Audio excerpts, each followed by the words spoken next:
सास बहू का झगड़ा। अनामिका की सास पुष्पा अपनी बहू को कुछ खास पसंद नहीं करती थी और इसीलिए दोनों सास बहू में आए दिन झगड़ा होता रहता था।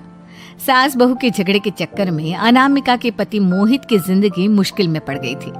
बेचारा बार बार माँ और बीवी के झगड़े को सुलझाता ही रहता था, लेकिन दोनों समझने का नाम नहीं लेती थी।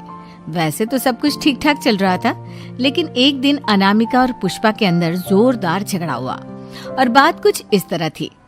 बहू, मैंने तुम्हें कल अपनी एक साड़ी धोने के लिए दी थी। हाँ मम्मी जी, वो साड़ी धोकर मैंने आपकी अलमारी में रख दी है। उसी की बात कर रही हूँ मैं।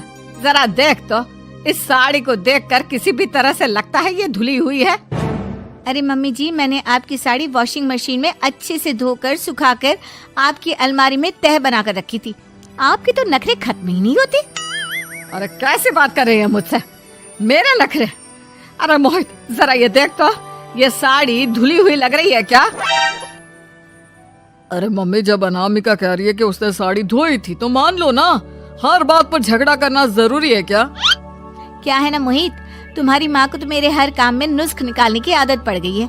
जब तक दो चार खरी खोटी सुना नहीं लेती ना, इनका दिन नहीं निकलता। अरे चुप कर, बहू होकर मुझे जवाब देती हो।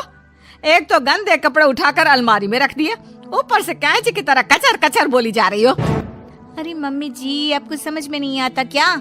मैंने साड़ी धो कर रखी थी। तो फिर इतनी गंदी क्यों लग रही है?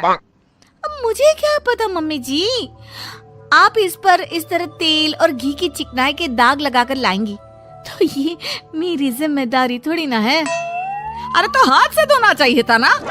मैं आपकी बहू हूँ, नौकरानी नहीं जो एक कपड़ा रगड़ रगड़ कर हाथ से धो दूंगी।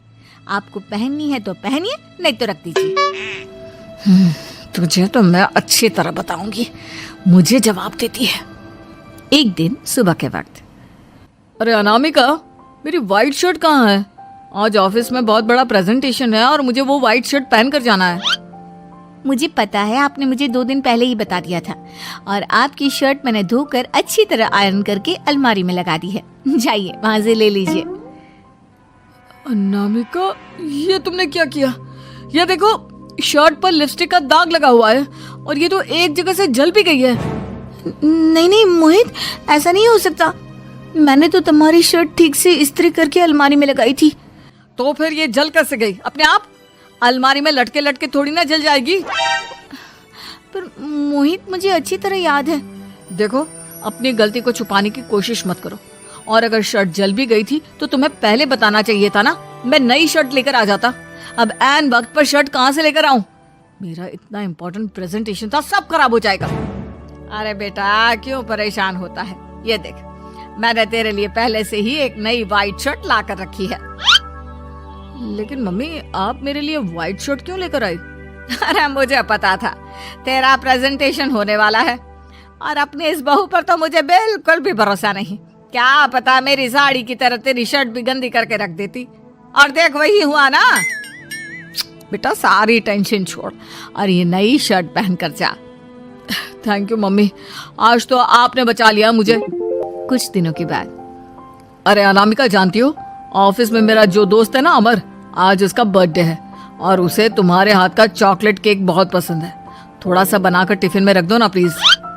हाँ हाँ, क्यों नहीं, मैं बहुत अच्छा केक बनाकर आपके दोस्त के लिए रख दूंगी। तुम्हारे हाथ का खाना खाकर तो वैसे ही मेरे ऑफिस के सारे लोग इतनी तारीफ करते हैं, क्या बताऊं। आप प्लीज एक अच्छा सा केक और बना दो, मेरी तो ऑफिस में शान बढ़ जाएगी। अनामिका केक बनाने के लिए रख देती है। पुष्पा चुपचाप जाकर उस पे ढेर सारा नमक डाल देती है। देख अमर, तेरी भाभी ने तेरे लिए चॉकलेट केक बनाकर भेजा है, तुझे बहुत पसंद है ना? यार, तू बहुत किस्मत वाला है, भाभी इतना अच्छा खाना बनाती है और साथ में केक भी। वैसे भाभी को थैंक यू बोलना। थैंक यू बाद में, पहले तो ये केक खा कर देख, बहुत मेहनत से बनाया है अनामिका ने। अरे यार, इस केक में तो बहुत सारा नमक है। लगता है भाभी ने शक्कर की जगह खूब सारा नमक डाल दिया है। अरे मोहित, तू तो अपनी बीवी की कुकिंग की बहुत तारीफ करता फिरता है। जरा पूछना अपनी बीवी से, केक में नमक कब से डलने लग गया। क्या यार, तुझे भी मेरा ही जन्मदिन मिला था बिगाड़ने के लिए। केक नहीं लाना था तो मत लाता, कम से कम मुझे इस तरह नमक वाला केक तो नहीं खिलाता। अरे नहीं यार, अनामिका ऐसा नहीं कर सकती, जरूर कुछ गड़बड़ हुई होगी। घर जाने के बाद अनामिका, अगर तुम्हारा केक बनाने का मन नहीं था तो ना बनाती, लेकिन मेरी बेइज्जती करवाने की क्या जरूरत थी? अरे आपकी बेइज्जती, ये अब क्या कह रहे हैं? मैंने तो सुबह आपको इतने अच्छे तरीके से केक बना कर दिया था। हाँ, लेकिन उसमें इतना सारा नमक डाल दिया था कि आज ऑफिस में मेरा अच्छा खासा मजाक बना है। मेरे सारे दोस्त हंस रहे थे मुझ पर। अरे बेटा, मैंने तो तुझे पहले ही समझाने की कोशिश की थी। एक नंबर की गैर जिम्मेदार है ये लड़की, कोई काम ठीक से नहीं करती। उस दिन भी गंदी साड़ी रख दी थी मेरी अलमारी में और झूठ बोल रही थी। कुछ दिनों के बाद अनामिका देखो, मैंने अपना लैपटॉप चार्जिंग पर लगाया है, उसे अच्छी तरह चार्ज होने देना। मेरी एक अर्जेंट मीटिंग है, प्लीज बीच में से हटाना मत। हाँ हाँ ठीक है, मैं नहीं हटाऊंगी। पुष्पा चुपचाप से जाकर चार्जिंग का बटन बंद कर देती है। थोड़ी देर बाद, अरे ये लैपटॉप चार्ज क्यों नहीं हुआ? और ये बटन किसने ऑफ कर दिया? अनामिका, इधर आओ। क्या हुआ? क्यों चिल्ला रहे इतना? अनामिका, मैंने तुमसे कहा था ना, मेरा लैपटॉप चार्जिंग पर लगा हुआ है, मेरी अर्जेंट मीटिंग है। तुमने इसका स्विच ऑफ क्यों कर दिया? अरे मैंने ऐसा कुछ नहीं किया, मैं क्यों स्विच ऑफ करूंगी? कुछ दिनों से देख रहा हूँ अनामिका, तुम मेरा हर काम बिगाड़ देती हो। देखो, ये अच्छी आदत नहीं। कम से कम तुम्हें इस बात का तो ध्यान रखना चाहिए था कि मेरी कितनी इंपॉर्टेंट मीटिंग थी। अब क्या करूंगा मैं? आई एम सॉरी मोहित, लेकिन सच में मैंने जानबूझकर कुछ नहीं किया। अगर जानबूझकर नहीं किया तो क्या सब कुछ अपने आप हो जाता है? कभी मेरी शर्ट जल जाती है, कभी केक में नमक डल जाता है। आप मेरी बात क्यों नहीं सुनते? मैंने जानबूझकर कुछ नहीं किया। फिर से वही बात। अरे कितनी बार तुम्हें समझा चुका हूँ, इस तरह मेरा काम बार बार मत बिगाड़ा करो। तुम जानती हो मुझे कितनी प्रॉब्लम होती है।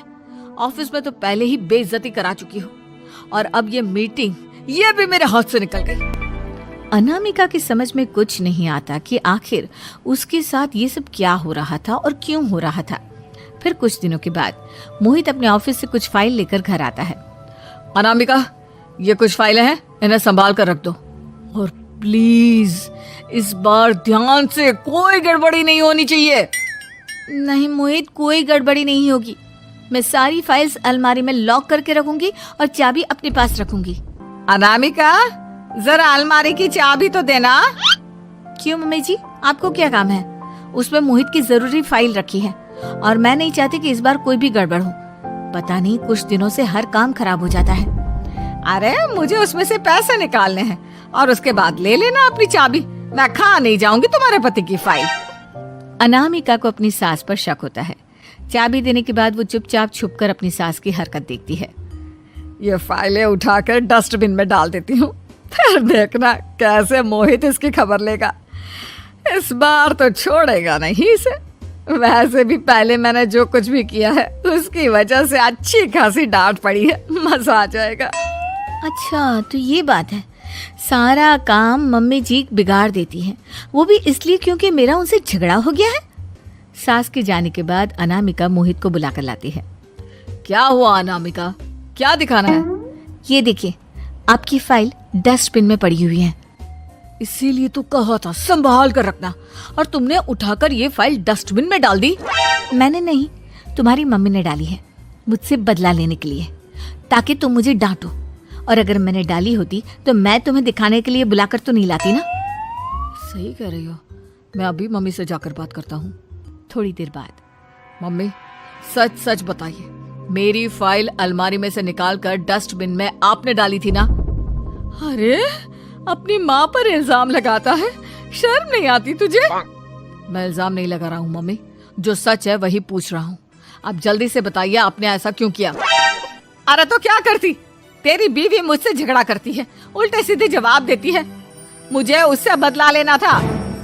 अरे मम्मी, लेकिन आप दोनों के झगड़े के चक्कर में मेरा कितना नुकसान हुआ है, ये कभी सोचा आपने?